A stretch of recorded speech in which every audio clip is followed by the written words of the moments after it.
Merci de nous recevoir chez vous pour le point de l'actualité. Dans un instant, les titres.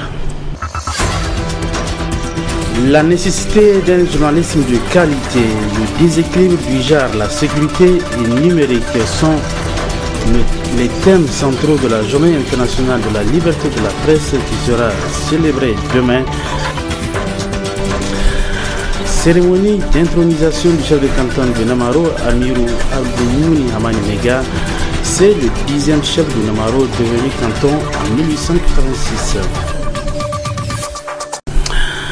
Mesdames, Messieurs, bonsoir et bienvenue sur cette nouvelle édition d'information sur la télévision Labari. Demain, 3 mai, sera célébrée à travers le monde la Journée internationale de la liberté de la presse. Thème retenu cette année, laisser le journalisme prospérer vers une meilleure couverture de l'information, l'égalité des sexes et la sécurité à l'ère du numérique. À la veille de cette fête de la liberté de la presse, le ministre de la Communication et des Relations avec les institutions a livré un message résumé ici par Nasser Dantouf. La journée du 3 mai a été initiée en 1993 par l'Assemblée générale des Nations unies pour célébrer les principes fondamentaux de la liberté de la presse. L'édition 2015 a pour thème « Laisser le journalisme prospérer vers une meilleure couverture de l'information, l'égalité des sexes et la sécurité à l'ère du numérique ». Ce thème me donne l'occasion de réaffirmer, au nom du gouvernement, notre engagement à poursuivre les efforts en vue de promouvoir la liberté de la presse au Niger et de soutenir les journalistes pour une meilleure couverture de l'information et une réduction des inégalités en matière de genre dans les médias. Il convient de relever sur ce dernier point qu'une étude en cours de validation est commanditée par l'Association des professionnels africaines de la communication APAC, section du Niger, fait ressortir que le traitement équitable des hommes et des femmes qui travaillent dans les médias, à en juger par diverses opinions recueillies notamment auprès des femmes journalistes, reste encore un énorme défi. En ce qui concerne enfin la sécurité à l'ère du numérique, qu'évoque également le thème de cette année, il y a lieu d'admettre qu'au-delà de leur fonction de vecteur de croissance économique, les technologies liées au numérique présentent aussi des enjeux sécuritaires qui doivent interpeller les pouvoirs publics. Dans son message, le ministre Yahouza Sadissou est revenu sur quelques résultats appréciables enregistrés ces dernières années en matière de promotion de la liberté de la presse au Niger. Qu'il s'agisse du rehaussement appréciable du montant fondé dans la presse, de l'institution d'une journée nationale de la liberté de la presse, de l'élaboration et suivi de la vulgarisation d'une convention collective professionnelle, de l'élaboration également d'un projet de décret sur la publicité par voie de presse. C'est pourquoi mon département ministériel poursuivra ses efforts en mettant l'accent sur le renforcement des capacités des acteurs à travers la formation au respect de l'éthique et de la déontologie. Ceci est d'autant plus important que notre pays prépare actuellement l'organisation de consultations générales prévues pour bientôt. Le ministre de la Communication a terminé son message par un appel à plus de professionnalisme à tous les hommes des médias. À l'occasion donc de cette journée de la liberté de la presse, plusieurs activités sont prévues demain. L'on peut citer cette conférence publique qui sera organisée par la Maison de la Presse demain à partir de 9h. L'ANEPI, quant à elle, a jugé utile d'organiser des prières collectives en faveur de la paix dans notre pays dans les prochains jours. Précision avec le président de l'ANEPI, Ibrahim Soumana Gao. L'activité principale qu'on avait prévue, qui devrait nous amener vraiment à lancer un véritable débat autour du respect de la liberté de la presse au Niger et de certains engagements que les autorités ont pris. Donc on constate qu'il y a un petit problème. On est obligé un peu de décaler, on les fait mais on va décaler un peu pour nous apaiser sur l'actualité du moment. Vous le savez très bien que la presse est un facteur important pour la paix dans un pays. On ne pouvait pas se mettre de côté et dire que l'affaire c'est l'affaire des autres, c'est l'affaire des militaires, c'est l'affaire des politiciens. Non, c'est notre affaire aussi à nous, journalistes. S'il n'y a pas la paix et la sécurité, il n'y aura pas de démocratie, il n'y aura pas de vie dans un pays. Donc on veut faire plus de ce qu'on fait d'habitude. Cette année, on a décidé vraiment de prendre cette initiative, c'est de lancer un appel en direction de tout chacun, de tout le monde, politiciens, acteurs des médias nous-mêmes, acteurs de la société civile, les syndicats, les ONG, tout le monde. Comme je vous l'ai dit, on n'a pas encore arrêté parce qu'on est en discussion avec d'autres partenaires, donc principalement des associations musulmanes et des chrétiens et d'autres acteurs qui interviennent qui vont intervenir dans l'organisation de cette journée pour atteindre une date les jours à venir. Peut-être demain, je ne sais pas si dans les communiqués, si on aura fini de discuter avec eux, on va annoncer la date demain. Sinon peut-être, de toute façon, on l'annoncera quand on serait prêt avec les autres partenaires. Voilà pour ce qui est de la journée internationale de la liberté de la presse qui sera célébrée demain. La suite de ce journal, le nouveau chef de canton de Namaro, Amirou Abdelmouni Hamani Mega Boukari, investi de ses fonctions. C'était ce matin à l'occasion d'une cérémonie d'intronisation qui a eu lieu à Namaro devant des milliers d'invités venus pour la circonstance. Le compte rendu de notre envoyé spécial Souleymane Barma. C'est le 10e chef de canton de Namaro qui a été intronisé en cette matinée du samedi 2 mai 2015. Pour l'occasion, il y a eu une mobilisation exceptionnelle des populations du canton de Namaro et de plusieurs autres invités de marque dans une ambiance festive.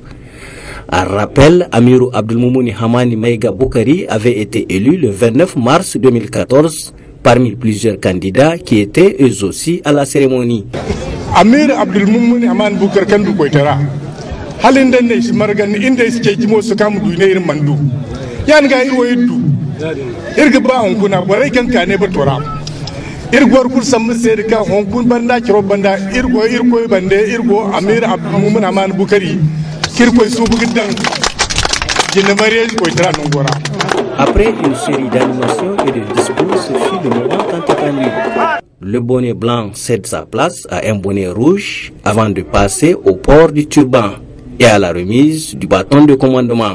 Tout heureux, le nouveau Amirou mesure déjà la responsabilité qui l'attend.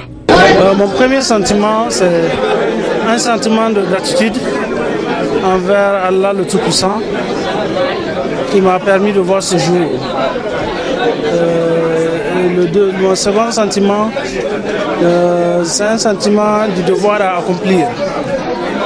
La tâche qui nous attend est immense. Et tout ce que je demande à la population, c'est un peu de patience pour nous permettre de mettre en œuvre les programmes que nous avons établis, rechercher des soutiens ici et là pour financer ces programmes afin de créer de meilleures conditions de vie pour les populations. Il a ensuite été félicité par ses aînés qui lui ont prodigué quelques conseils. Sarki Gawani Araba de Mikeson Mubaka Abun da ya fi zama alheri gare ka sarki kai adalci shine na farko. Idan kai adalci Allah zai taimake ka da irin abun da duk zai taho ma Allah ne zai ma jagora gare shi. Présente à cette fête les autorités administratives dont le gouverneur de Tillabéri pour qui la cérémonie a 3 significations. Premièrement, elle est d'abord le triomphe de la démocratie consacré par les élections. Secondo, elle est la confirmation du choix des populations du canton de Namaro et la confiance qu'elles ont placée en leur chef, en leur nouveau chef. Enfin, elle marque l'investiture de celui-ci dans ses nouvelles fonctions. Combien difficile eu égard à la multitude des attentes légitimes à satisfaire.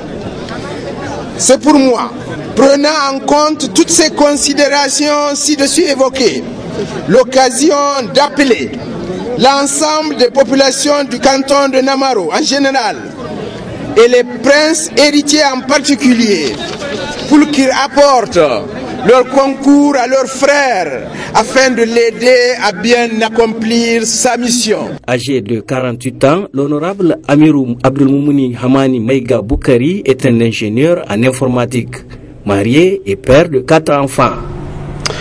La suite de ce journal, l'ONG de Link continue sa campagne de vaccination contre l'épidémie de la méningite dans notre pays. Ce matin, c'est en collaboration avec une autre ONG chrétienne qu'une journée de vaccination a été organisée au profit des pasteurs de l'église et leurs familles et voisins. Le point avec Michel Légy. Ce sont au total 1000 doses de vaccins qui ont été offertes pour ce programme de vaccination conjointement organisé par Samaritan Pulse et l'ONG V-Link. Link vraiment est le partenaire parce que là, comme vous pouvez le voir, c'est eux-mêmes qui ont les agents techniques et qui sont en train de donner les injections. Donc nous, on est partenaires, on a su quand même aider avec les vaccins et bien d'autres choses aussi, l'endroit. Et eux, ils ont les agents vraiment spécialisés pour faire, n'est-ce pas, les vaccinations des agents, n'est-ce pas, de santé. Les bénéficiaires qui attendaient longtemps ce vaccin se réjouissent de cette initiative. En tout cas, pour moi, c'est un sentiment de joie, puisqu'il y avait tellement de difficultés pour avoir le vaccin, il y avait tellement des histoires sur les faux ou vrai, ou tout ça là. Donc, mais avec Link, on est sûr qu'on a eu le vrai. Donc, vraiment, il y a cette paix et tranquillité dans nos cœurs pour ça. Le vrai amour ne se manifeste pas seulement en parole. Il faut que ça se fasse aussi en acte.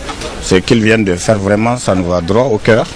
Et nous exhortons en tout cas tout un chacun à prendre l'exemple sur ce comportement et cela démontrera en tout cas les sentiments qui animent la personne. Après cette séance de vaccination, les leaders de l'église évangélique se sont ensuite réunis pour faire monter leurs prières en faveur de la nation. En réalité, il y a beaucoup de situations qui affligent la nation en ce moment. Et l'Amen et l'Église, comme toujours, nous savons que le salut vient de Dieu. Et c'est pour cela que vous voyez aujourd'hui, les pasteurs se sont regroupés pour prier, mais aussi nous prenons ce que notre devoir, c'est de vacciner nos enfants, vacciner les femmes, vacciner le peuple de Dieu. Et c'est un programme combiné que l'Amen a donc en ce moment. Nous voulons aller avec Dieu. Tant que nous sommes avec Dieu, nous sommes en harmonie, nous sommes en paix. Mais c'est vraiment un retour à Dieu qui est important. Et voilà pourquoi vous voyez ces manifestations. Depuis jeudi, nous avons commencé 3 heures de prière pour la nation, pour que nos cœurs davantage se tournent vers Dieu. Notons que cette campagne de vaccination contre la méningite s'est élargie aux agents de la radio et télévision Labari et des membres de leur famille qui ont également bénéficié de cette action de Samaritan Pulse et Link.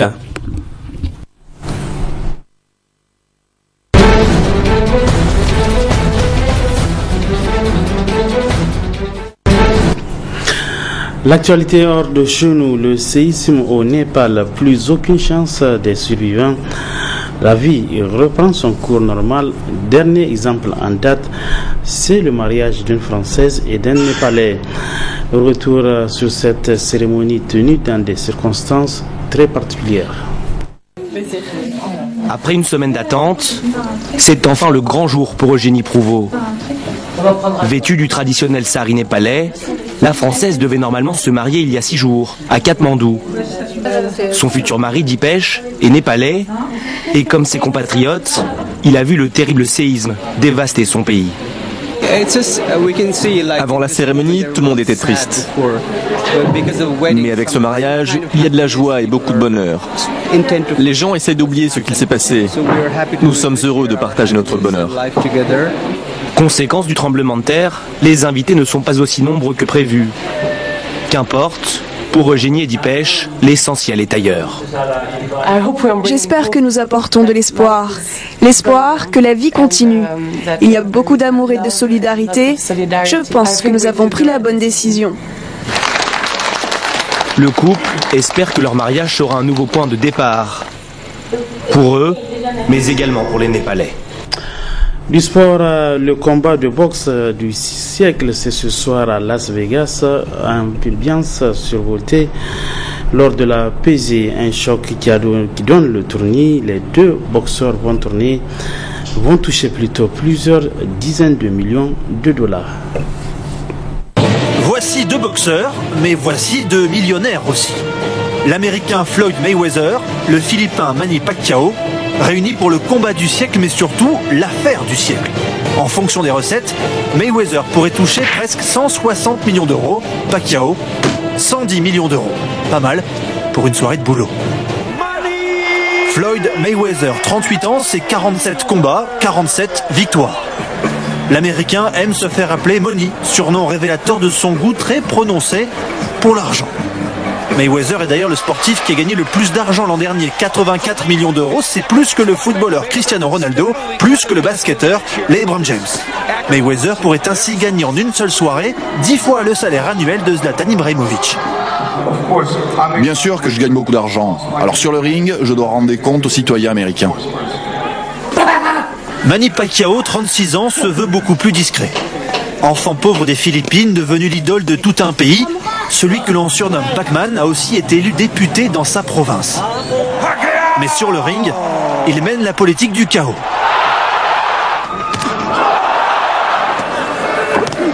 Rien de mieux que Las Vegas, capitale mondiale du jeu, pour accueillir ce combat de tous les records.